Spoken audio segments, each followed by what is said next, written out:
12 বছর নয়, এবার 144 বছর পর আয়োজিত হতে চলেছে মহাকুম্ভ মেলা। আগে জেনে নি কুম্ভ মেলা কি। সনাতন ধর্মে কুম্ভ মেলার একটা আলাদাই মাহাত্ম্য আছে। এটি সারা বিশ্বের সবচেয়ে বড় ধার্মিক মেলা। এই মেলা প্রতি 12 বছর অন্তর পালন করা হয়, যেখানে সমগ্র বিশ্ব থেকে কোটি কোটি মানুষ অংশগ্রহণ করেন আর পবিত্র নদীতে স্নান করেন। মান্যতা আছে, এই বিশেষ মুহূর্তে স্নান করলে সকল পাপ থেকে মুক্ত হয়ে মোক্ষ লাভ করা যায় এবং রোগমুক্ত হওয়া যায়।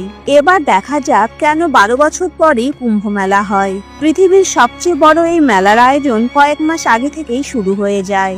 এই মেলাটি কয়েকটি পবিত্র নদীর তীরে 4টি তীর্থস্থলে আয়োজিত হয়। এই 4টি স্থান হলো উত্তরাখণ্ডের গঙ্গা তীরে হরিদ্বারে, মহারাষ্ট্রের গোদাবরী নদীর তটে নাসিকে, মধ্যপ্রদেশে শিপ্রা নদীর তীরে উজ্জয়িনীতে এবং উত্তরপ্রদেশে গঙ্গা, যমুনা ও সরস্বতী এই 3 বিশেষ নদীর সঙ্গমস্থল প্রয়াগরাজে কুম্ভ মেলা আয়োজিত হয়।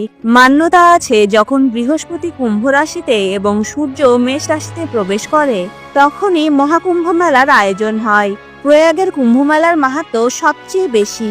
বলা হয় প্রয়াগের কুম্ভ মেলা 850 সাল পুরনো। বলা হয় আদি শঙ্করাচার্য এই মেলার সূচনা করেছিলেন। পরবর্তীতে শঙ্করাচার্যের শিষ্যগণ সন্ন্যাসী ও অঘরীদের জন্য সঙ্গম তাতে শাহী স্নানের ব্যবস্থা করেছিলেন। আবার কোনো মত অনুসারে কুম্ভ মেলা সমুদ্র মন্থনের আদি সময় থেকে আয়োজিত হয়ে আসছে। বলা হয় সমুদ্র মন্থনের সময় অনেক অমূল্য বস্তু, প্রাণী, অপ্সরা প্রভৃতির আবির্ভাব হয়েছিল। তার মধ্যে সবচেয়ে যে বস্তুর প্রাপ্তি নিয়ে দেবদৈত্যের মধ্যে ঝগড়া আরম্ভ হয় তা হলো অমৃত।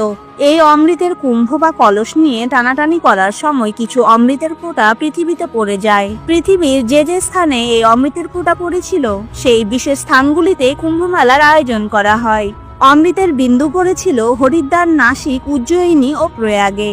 তখন থেকে এখানে প্রতি 12 বছর পর পর কুম্ভ মেলার আয়োজন করা হয়। পৌরাণিক কথা অনুসারে দেবদৈত্যের মধ্যে অমৃত নিয়ে ঝগড়ার সময় চন্দ্রদেব অমৃতের কলসকে বাঁচিয়েছিলেন আর দেবগুরু বৃহস্পতি দেব অমৃতের কলসিকে লুকিয়ে রেখেছিলেন। সূর্য কলসিটিকে ভাঙ্গার হাত থেকে রক্ষা করেছিলেন আর এরপর শনিদেব দেবরাজ ইন্দ্রের প্রকোপ থেকে রক্ষা করেছিলেন।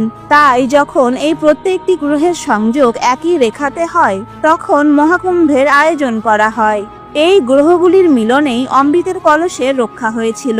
এরপর ভগবান নারায়ণের সাহায্যে দেবতারা অমৃত প্রাপ্ত করেছিলেন। শাস্ত্র অনুসারে পৃথিবীর 1 বছর দেবতাদের কাছে তা একদিনের সমান। দেবদৈত্যের মধ্যে অমৃত নিয়ে যুদ্ধ 12 দিন চলেছিল, যা পৃথিবীতে 12 বছরের সমান। তাই 12 বছর অন্তর কুম্ভ মেলার আয়োজন করা হয়।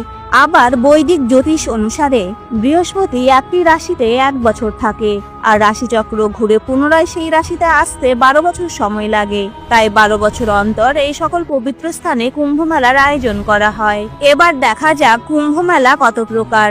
সাধারণত কুম্ভ মেলা 5 প্রকার: মহাকুম্ভ মেলা, পূর্ণ কুম্ভ মেলা, অর্ধকুম্ভ মেলা, কুম্ভ মেলা ও মাঘ কুম্ভ মেলা। মহাকুম্ভ মেলা এটি কেবলমাত্র উত্তরপ্রদেশের প্রয়াগে আয়োজিত হয়। 12টি পূর্ণকুম্ভ অনুষ্ঠিত হওয়ার পর অর্থাৎ 144 বছর পর এই মেলা আয়োজিত হয়। পূর্ণ কুম্ভ মেলা এটি 12 বছরে একবার হয়।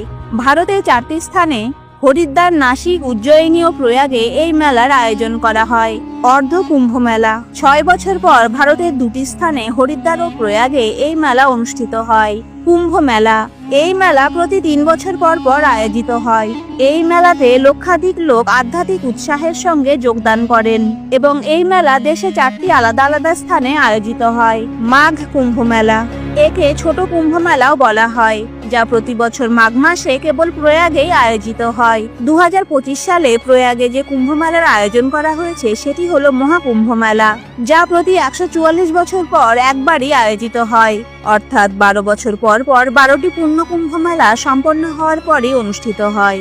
এই মহাকুম্ভের জন্য 144 বছর অপেক্ষা করতে হয়। 2025 সালে মহাকুম্ভ স্নান শুরু হবে পৌষ মাসে পৌষ পূর্ণিমার দিন থেকে, যেটি পড়েছে 13 জানুয়ারি 2025 এবং মহাশিবরাত্রির দিন, যা 26শে ফেব্রুয়ারি মহাস্নানের মাধ্যমে মহাকুম্ভ স্নান শেষ হবে। এবার দেখা যাক শাহী স্নানের তারিখগুলি কি কি আর কখন কখন স্নান করা উচিত। 14 জানুয়ারি মকর সংক্রান্তির দিন, 29 জানুয়ারি মৌনী অমাবস্যার দিন, 3 ফেব্রুয়ারি বসন্ত পঞ্চমীর দিন, 12 ফেব্রুয়ারি মাঘী পূর্ণিমার দিন এবং 26 ফেব্রুয়ারি মহাশিবরাত্রির দিন। এই দিনই মহাকুম্ভ শেষ হবে। বন্ধুরা, ভিডিওটি ভালো লাগলে প্লিজ ফলো করে সাপোর্ট করুন। Thank you.